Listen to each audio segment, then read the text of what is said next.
Segala pujian, hormat, kemuliaan hanya bagi Tuhan. Sekarang sampai selama-lamanya. Yang percaya sama-sama kita katakan, amin. Puji nama Tuhan. Baik, selamat malam semua. Shalom. Haleluya. Malam hari ini akan ada suami istri yang bersaksi. Boleh silakan dibuka mute-nya yang akan bersaksi malam hari ini. Haleluya. Shalom. Shalom. Wah, apa kabar Ko Tony? Baik, baik. Baik, sebelah sudah ada istri tercinta tentunya ya. Sudah agak malu-malu. Agak malu-malu. Oke, baik. Silakan. Malam hari ini kita akan mendengar tentang pertobatan suami dan istri membawa pemulihan buat keluarga. Wah, luar biasa. Silakan. Tuhan Yesus berkati. Ya, shalom semuanya. Ya, sebelumnya saya perkenalkan diri dulu. Nama saya Tony. Ini istri saya Emil. Ya, kami sudah menikah 20 tahun. Ya, dikaruniai dua orang anak ya. Komplit laki-laki dan perempuan yang sudah masuk remaja lah. Ya, hari ini ya saya itu sharing tentang pertobatan ya. Ya, selama kami menikah sebenarnya 20 tahun itu eh, saya dan istri itu beda agama gitu loh. Sampai terakhir kalinya ini saya memutuskan untuk sebagai pengikut Kristus. Jadi kurang lebih ya 1 tahun ini setelah saya dibaptis ini sudah 1 tahun saya mengenal Kristus. Saya percaya terhadap Tuhan. Ya, itulah awal pertobatan saya. Ya, banyak hal yang yang terjadilah gitulah.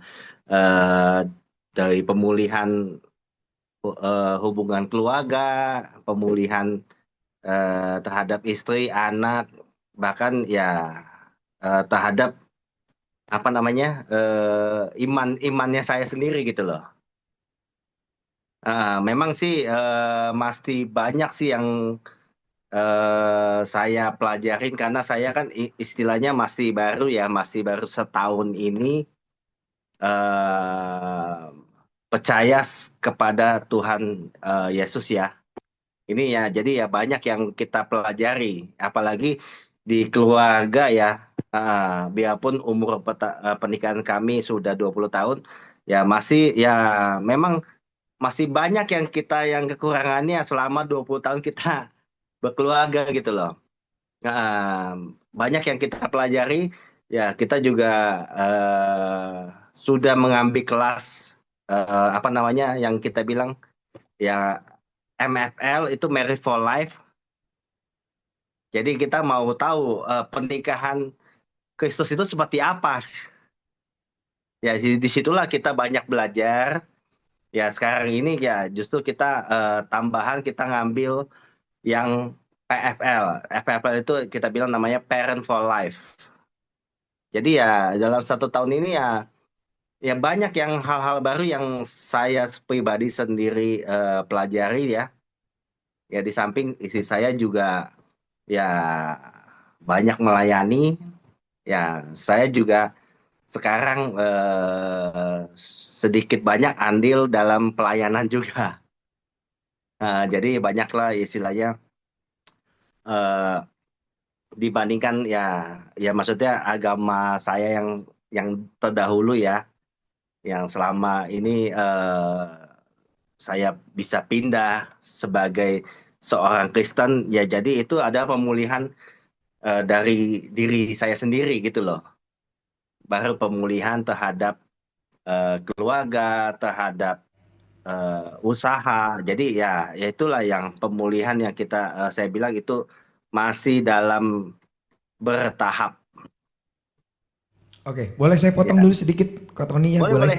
Nah, Waktu dulu pernikahannya berarti waktu berbeda agama itu menikah secara apa? Dan kemudian pertanyaan keduanya, bagaimana kok tiba-tiba kok Tony pengen percaya Yesus, kenal Yesus gimana?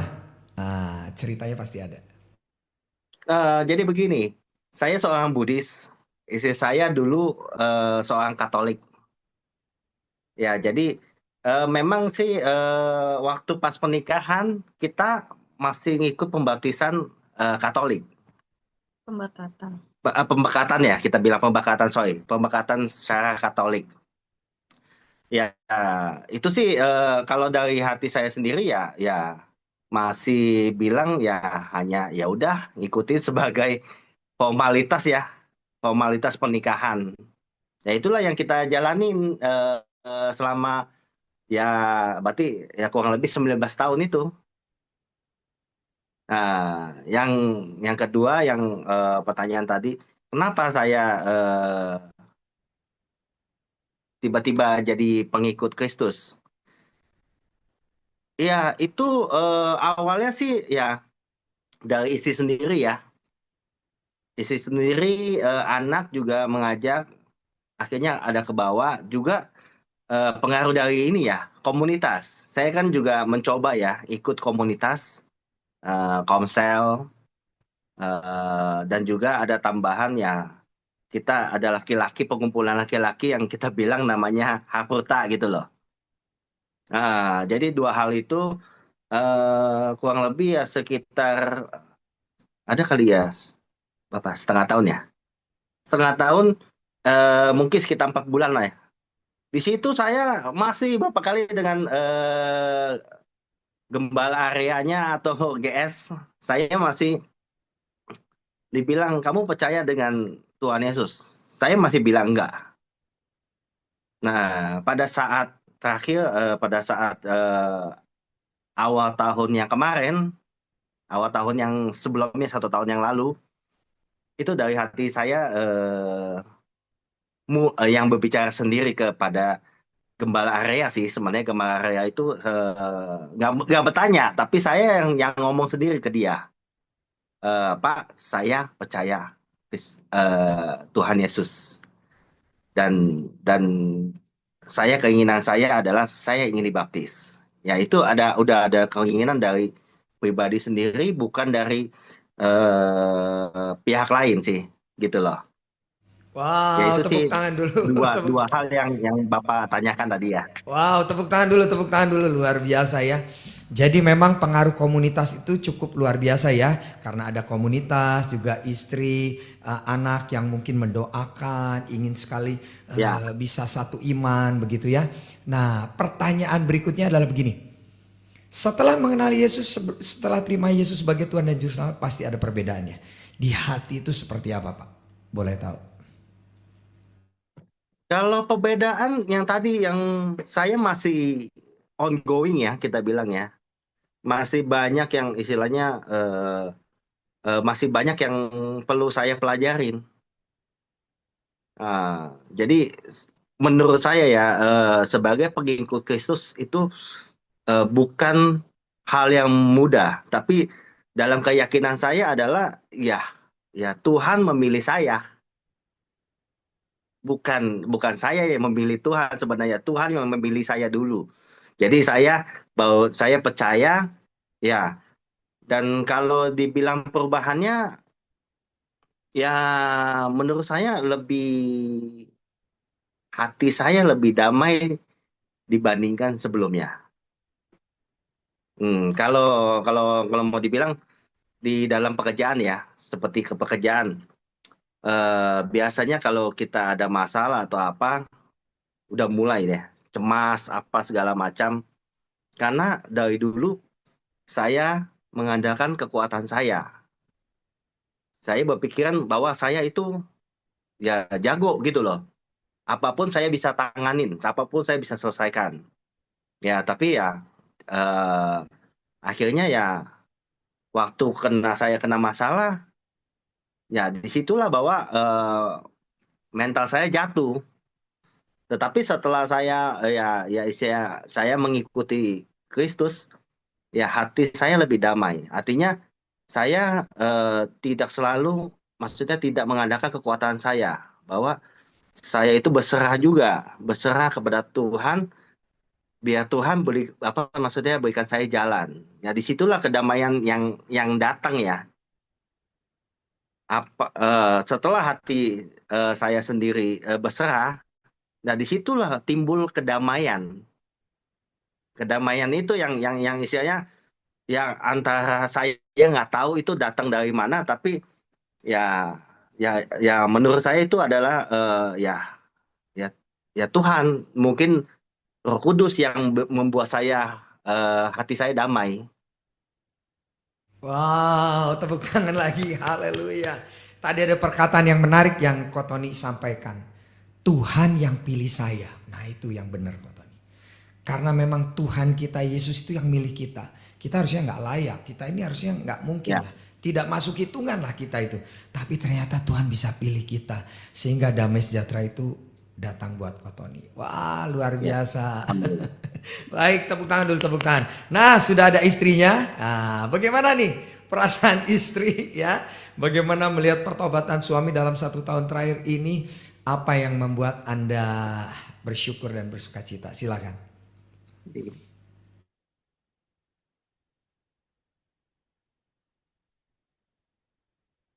Silakan, bisa dibuka. Halo, Ya, bisa. Ya, boleh, silakan. Nah. putus-putus apa ya tadi pertanyaannya? Bisa Ya, diulang ya pertanyaannya? bisa Putus diulang tadi. ya. Baik, gini. Tadi kan sudah melihat pertobatan suami yang luar biasa, merasa dipilih Tuhan, ada damai sejahtera. Nah, sekarang bagaimana dari istri? Apa yang mungkin bersuka cita atau apa dalam setahun ini? Apa perubahan yang terlihat dari suami? Silakan. Perubahan suami sih banyak ya. Eh, dari awal ketemu Bu Eli berapa tahun yang lalu, eh, 2022 ya. Ya perubahannya sangat banyak sih. Intinya kita ada masalah keluarga ya gitu. Saya ketemu Bugem, ya saya mau terima kasih Bugem. Selama ini Bugem juga banyak dukung saya dalam doa gitu kan. Saya telepon tengah malam, kapan aja Bugem angkat telepon saya gitu kan. Itu emang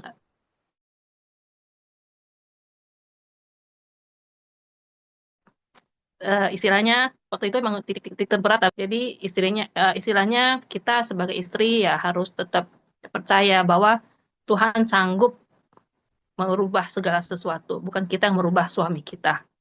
Ya, perubahan suami ini ya sampai saat ini ya sangat luar biasa. Dia seperti pribadi yang baru gitu. Jadi ya gitu sih. Jadi sangat-sangat banyak berubah. Wow, tepuk tangan dulu, tepuk tangan. Tentunya happy sekali ya keluarga kalian sekarang mendapatkan sebuah Iya. pemulihan luar biasa. Nah, pemulihan suami, pertobatan suami begitu, itu juga berdampak nggak di kehidupan ekonomi atau keuangan? Nah, silakan. Eh, Terus terang pemulihan keluarga ini kami sebenarnya saya sih masalah keuangan sih saya nggak terlalu mikirin. Yang penting keluarga kita ada damai sejahtera, sukacita gitu kan. Masalah keuangannya ya pasti ada gitu kan. Justru saya merasakan kadang-kadang tuh waktu dia belum kenal Tuhan, waktu dia belum bertobat, keadaan keuangan kami baik-baik saja. Saya merasa seperti itu. Tapi sekarang-sekarang ini setelah ada kenal Tuhan, kok saya merasa kok pergumulan masalah keuangannya makin berat. Jadi masalah keluarga tidak diserang, keuangan kita diserang gitu kan. Ya itu, ya namanya tetap kita harus percaya bahwa Tuhan sanggup melakukan segala sesuatu gitu. Ya, ya, ya, ya, ya. Memang sering saya dengar juga gitu ya. Kok ikut Yesus ujiannya kok nggak mudah ya? Tapi ingat nanti di depan itu banyak sekali janji-janji Tuhan, berkat-berkat Tuhan, kemenangan yang akan dinyatakan sekarang. Benar-benar perlu dulu alami prosesnya. Nah, baik. Iya. Bagaimana sekarang tadi sempat juga pelayanan ya, sempat pelayanan suami istri sekarang jadi pelayanan juga gitu ya. Nah, Kotoni bagaimana di pelayanan, enjoy dan juga apa pelayanan apa yang sekarang ini Kotoni ambil? Ya, kita masih dapat pelayanan sebagai usher sih. Ya selama ini sih masih dapat pelayanan sebagai usher.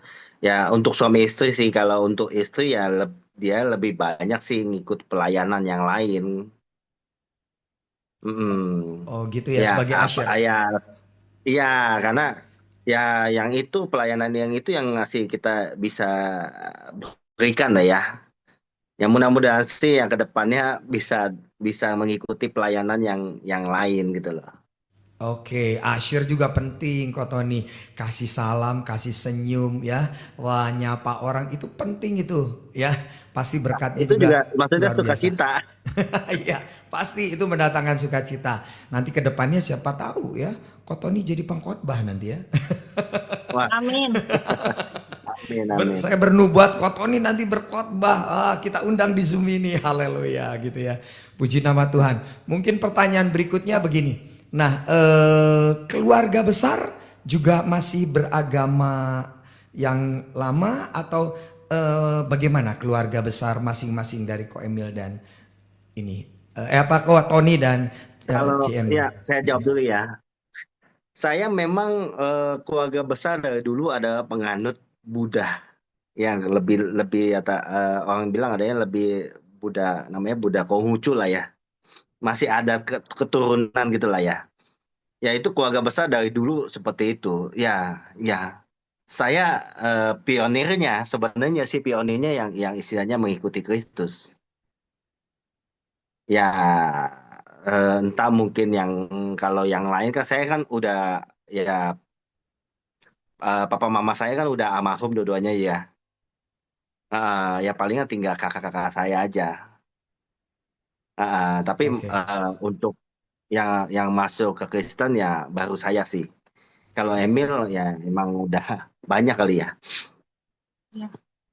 Oh, jadi keluarga Cemil sudah semua banyak yang Kristen. Percayalah, nanti lewat Kotoni ya, jadi saksinya, keluarganya, kakak-kakaknya semua terima Yesus ya, diselamatkan. Amin.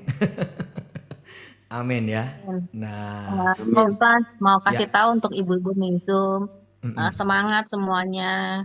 Keluarga saya dipulihkan, keluarga kalian juga pasti dipulihkan. Tuhan tolong Amin. saya, Tuhan juga pasti tolong keluarga kalian semua. Jadi jangan pernah menyerah karena uh, Tuhan itu baik sama semua orang. Tidak ada yang mustahil bagi Tuhan. Dulu buat saya juga semua orang bilang mustahil. Tapi sekarang lihat tidak ada yang mustahil bagi Tuhan. Saya ada mau sharing itu ayat boleh, Ko Frans? Boleh silakan di-share. Ya, Yesaya 41 ayat 20. Supaya semua orang melihat dan mengetahui, memperhatikan dan memahami bahwa tangan Tuhan yang membuat semuanya ini dan yang Maha Kudus Allah Israel yang menciptakannya. Amin. Wow, tepuk tangan. Nah, yang terakhir dari Ko Emil untuk petobat baru. Nah, apa yang akan disampaikan buat semua jemaat di Zoom ini? Silakan Ko Emil. Kok Emil terus saya Kotoni, Kotoni. Saya jadi Kenapa jadi ketukar terus silakan. apa maksudnya untuk jemaat atau untuk yang belum bertobat ya? Nah, buat semua jemaat saja di sini silakan. Ya, ya kalau untuk jemaat ya, ya istilahnya ya ini saya ngomong ya maksudnya begini ya, mungkin maaf ya kalau ada salah. Mengikuti Kristus itu yang tadi saya bilang itu tidak mudah. Bahkan ujiannya ya banyak berat lah gitulah. Mungkin tadi yang sempat disampaikan sama conference bahwa ya kenapa kalau kita ngikut Kristus malahan ujiannya makin berat. Tapi eh tapi kalau dari hati saya ya percaya bahwa semakin kita diuji ya disitulah ya apa ya artinya ya suatu waktu ya keindahan itu akan terjadi. Makanya ya dari kita semakin ditempa ya makin makin bagus gitu. Ya tapi ya itu dari hati saya sih bahwa saya mengikut Kristus itu dari hati sendiri yang bukan orang yang lain yang memaksa. Orang lain itu ya hanya teman-teman istilahnya membawa. membawa kita apa namanya ke jalan yang lebih benar sebenarnya gitu loh. Tapi kalau dari hatinya sudah yang ngomong sendiri bahwa ya itulah yang kita bilang pertobatan yang sebenarnya. Nah, dan masih saya pribadi masih banyak belajar sih.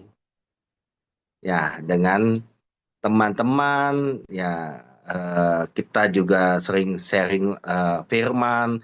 Nah, itu firman itu yang bahan pembelajarannya kita yang nggak ada habis ya, yang kalau saya bilang. Dari firman itu yang istilahnya bisa kita refleksikan ke kehidupan kita. Ya, itu yang sih tambahan dari saya sih bahwa ya lebih banyak kita bisa membaca firman atau mendengarkan firman itu jadi pedoman hidup kita lebih baik dan juga kalau kita menghadapi masalah ya itu dengan membaca firman atau mendengar firman itu jadi solusi untuk kita menjalani hidup sih. Ya, Oke, itu. mantap. Tepuk tangan sekali lagi bagi kemuliaan nama Tuhan. Baik, thank you Ko Tony ya dan Emil yang sudah jadi berkat buat kita semua. Sekali lagi yuk bisa kasih tepuk tangan buat kedua suami istri ini yang luar biasa. Thank you ya buat kesaksiannya. Sampai Ya, thank ketemu you. ya, sampai ketemu. Tuhan Yesus memberkati.